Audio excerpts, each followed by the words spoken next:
皆さん、新年明けましておめでとうございます。メストリングスです。今回はこちら、インパクトドレイクとランダムブースターボリューム5のパーツを使って 3on3 デッキを組んできたのでバトルしていこうと思います。今回は私野水航がゴーストサークルのパーツを、そしてつぶやきさん太郎がインパクトドレイクのパーツを使っていきます。それでは早速やっていきましょう。いきましょう。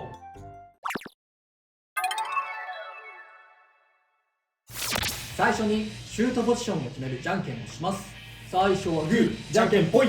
左。お互いのファーストベイ。せーの、じゃん。インパクトドレイク 460LF。 ウィザードロット 080FB。 ファーストバトル、レディーセット、3、2、1、ゴーシュー。さあ、まず奥側に行ってそんなことある？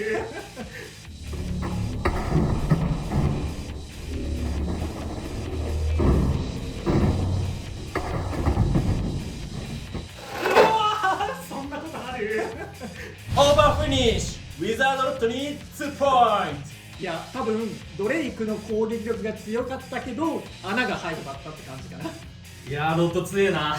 お互いのセカンドベイ。せーの、じゃん。ホエールウェーブ 160LR。 ゴーストサークル 360B。 セカンドバトル、レディーセット、3、2、1、ゴーシュー。ちょっと逃げたね。あー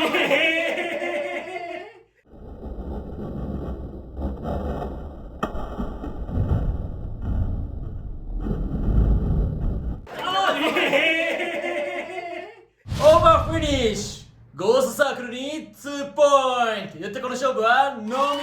選手の勝利だ。あんまり勝った実感はないんで新年初バトルがこれでもゴーストサークルが受け流してうまいことで、その受け流した勢いでホエールがオーバーに突っ込んでったかなって感じがしたかな。まあゴーストサークルのいいところも見れたかもしれないね。 3on3 バトルの勝敗は決まりましたが、3戦目もやっていこうと思います。お互いのサードベイ。せーの、じゃん。コバルトドラグーン 560E。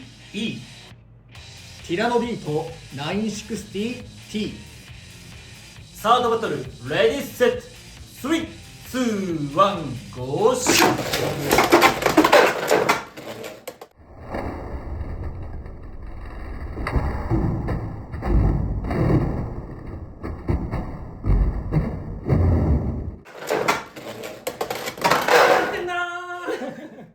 オーバーフィニッシュ。ティラノビートに2ポイント。今日やばいかも俺。新年最初のバトルがこれオーバーオーバーオーバ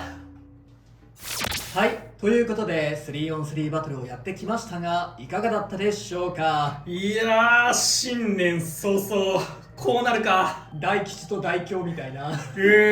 オーバーオーバーオーバーで、いや負けた方としても気持ちよかったよ。もうここまで来たら。俺は謎だったよ。別にオーバー取るカスタマイズじゃないからね、最初の2つは。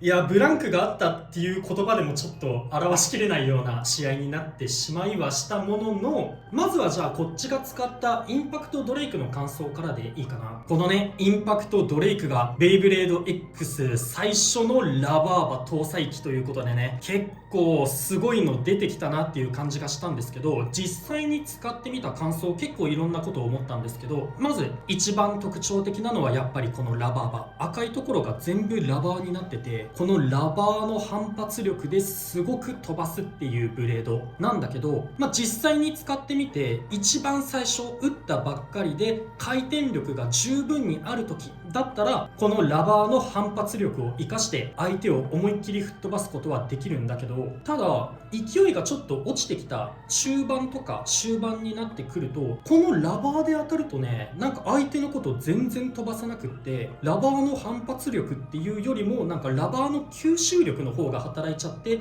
中速ぐらいの時だともう相手に当たってもポスッポスって感じで全然相手吹っ飛ばさないなっていう印象でした。なのでシャークエッジとかドランバスターとかだったら結構回転力が落ちてきた終盤あたりでもワンチャン相手飛ばせるんじゃないかみたいな期待を持つこともできたんだけど、ちょっとこのインパクトドレイクの回転力落ちた時はもうワンチャン期待するの難しいなっていう風に感じました。やっぱ勢いが少なくなってきた時のラバー本当飛ばさないなっていう風に思いましたね。というのと、このラバーの特徴がもう一個あって、相手のベイにぶつかった時だけでなく、お互いに吹っ飛ばし合って壁にぶつかった時もそうなんだけど、このラバー刃がぶつかることによってね、インパクトドレイクのスタミナが一気に削れちゃうんだよね。だからこのインパクトドレイク重さは十分にあって38の後半ぐらい、個体によっては 39g いくようなすごい重量級のいいブレードではあるものの、ラバーがぶつかることによってね、スタミナどんどん削れていってしまうので、同じぐらいの重さがあるフェニックスウィングとかエアロペガサスとかと比べると、ちょっとこのインパクトドレイクはスタミナ面では不安が残るなという印象ですね。ラバーに関してはそんな感じなんですけれど、ただラバーだけじゃなくって実はこのインパクトドレイクメタルの形状結構優秀だなっていう風に思っていて、このラバーの上の部分のメタルがここ結構相手に思いっきりぶつかりにいけるような形状してて、このメタルの形状は優秀だなって思いました。ちょっと試合ではね、一瞬でオーバーされちゃってインパクトドレイクの良さ見せることできなかったのは申し訳ないんですけど、ちょっとこのインパクトドレイクを斜め打ちにした時に特にここのメタルのいい形状を当てやすくって、その時のインパクトドレイクの攻撃力の良さっていうのは本当気持ちいいぐらい吹っ飛ばしてくれるなっていう風に感じました。あとはこのラバーがですね、結構ブレードの下の方についてるんですよね。上はメタルで下がラバーみたいな形状してて、これもちょっと面白いなっていう風に思いました。なのでこのインパクトドレイクを低めのカスタマイズで、今回俺が使ってたのは60系のラチェットとローフラットで低く設定してたんだけど、こういう低いカスタマイズでちょっと斜め打ちにしたりすると、このブレードの下のラバー刃を結構相手のラチェットにも当てにいけるかなっていう風に思ってて、でそれがうまいこと決まると、このインパクトドレイクのバースト性能の高さっていうのは際立ってくるんじゃないかなと思いました。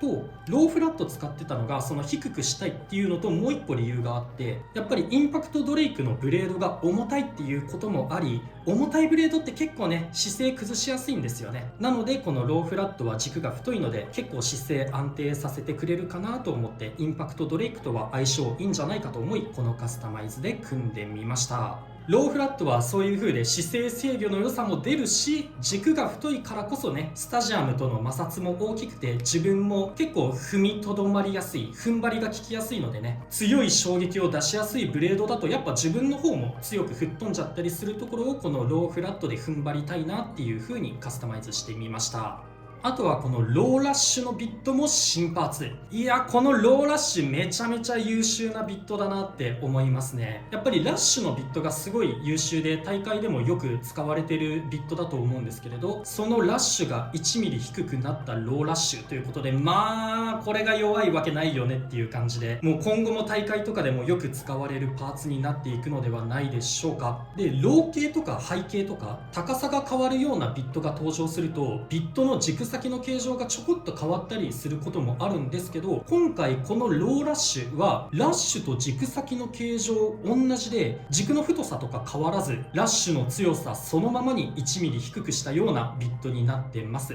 若干ギアの高さがちょっと高くなってるような感じはするものの、軸先の太さが一緒ですごく使いやすいビットだなと思います。で、これが出たことによってね、3on3 デッキの中にラッシュとローラッシュの2個入るっていうところも結構ね、大きいんじゃないかなと思います。このローラッシュは環境を変えてくれるんじゃないかと思っております。はい、ということで私野水航の方はゴーストサークルのランダムブースターボリューム5の新パーツを使ってみたんですが、まずはこちらの080の方。080は正直まだあんまり分かってないです。ゼロっていう名前でね、刃の出っ張った部分がないとはいえ結構触ってると引っかかる部分はある。それこそ回ってるやつをこう手で止めようとすると結構痛いぐらい、そうなんだよね。そう引っかかりは感じるので、ここに当てられるとやっぱりちょっとバーストしちゃうのかなっていうところも感じるところはあるんですが、やっぱりね今あんまり80で使わないじゃないですか。60の方が結構主流になっているので、高さのね違いによってこのラチェットに当たりやすさも変わると思うので、60が出てくると結構強いパーツになる可能性はあるなとは思ってるんですが、今の段階だとまだちょっと分かってないって感じですね。悪くはないとは思うんですけど、ちょっと引っかかりやすいのだけが気になるところです。そして新しく登場したこのブレードのゴーストサークルなんですが、結構言いたいことがあるんですけど、まずはね基本的なスペックみたいな話なんですが、なんといっても重量が26.7 とか8とか、ということで、インパクトドレイクが38とか9っていう話をさっきしたと思うんですけど、 10g 違うので、この重量差っていうのはもう本当に痛いなっていう感じはしますね。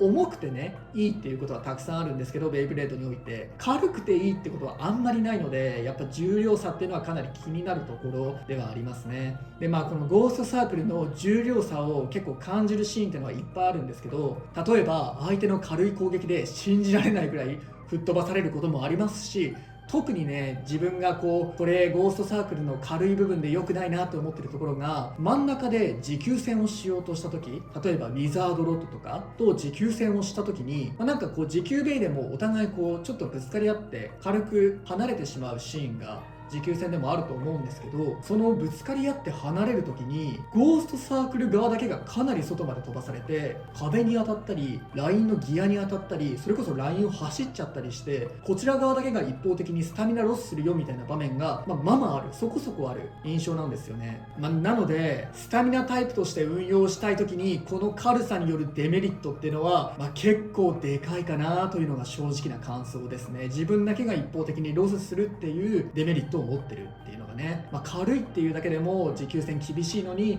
そこがねもう一個ネックっていう感じですね。重量の割には結構戦える方ではあるので、やっぱりこの丸い形状っていうのが優秀なんだなということは分かりますが、もうちょっとほんのちょっとでもあと 3g ぐらい、29ぐらいはあってもいいんじゃないかなっていうのが、重量に関する正直な感想ですね。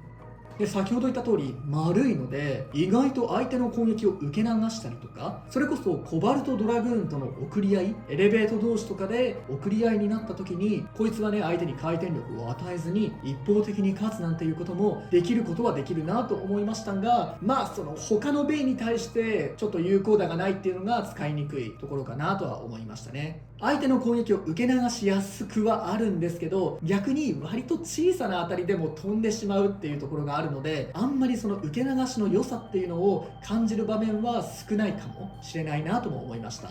あと小径っていうところも結構デメリットを感じるところがあって、何よりもまずこの中でねオーバーポケットの中で回っちゃうっていうのがね、まず一つ目のデメリットで、リバースが絶望的っていうね。なので結構オーバーとかに割と簡単にオーバーに持ってかれちゃう印象もあるんですけど、オーバーに持ってかれた後そこから戻るっていうのはかなり難しいかもしれないなと思いましたね。それこそ序盤のね相手の強い攻撃を軽さゆえに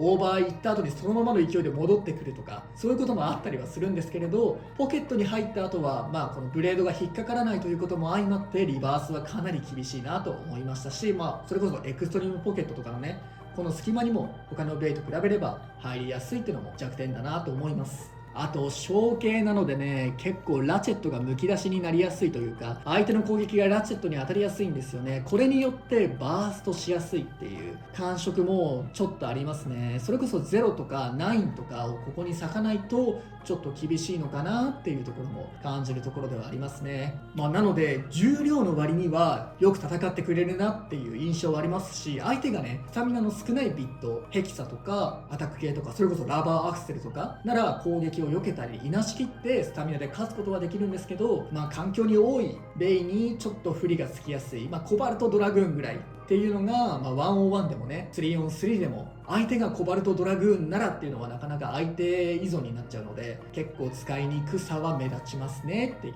感じでしたね。本当にもうちょっと重ければ環境だいぶ変わったかもとか、強すぎないのはいいことですが、もうちょっと足りないかなっていう感じがしましたね。まあね、そんな感じで結構ゴーストサークルはちょっとね使いにくさも目立ちますし、インパクトもかなり癖のあるブレードやベイにはなってるんですが、インパクトの方はね強いローラッシュも入っててインパクトももちろん強いですし、960も結構優秀なパーツで、さらにねランチャーもついているので、これから始める人は割とおすすめなベイじゃないかなとは思っています。皆様も良ければインパクトドレイクランダムブースターボリューム5を買って遊んでみてください。ということで、この動画が良かったらグッドボタンとチャンネル登録よろしくお願いいたします。それではまた次の動画でお会いいたしましょう。バイバイ。バイバーイ。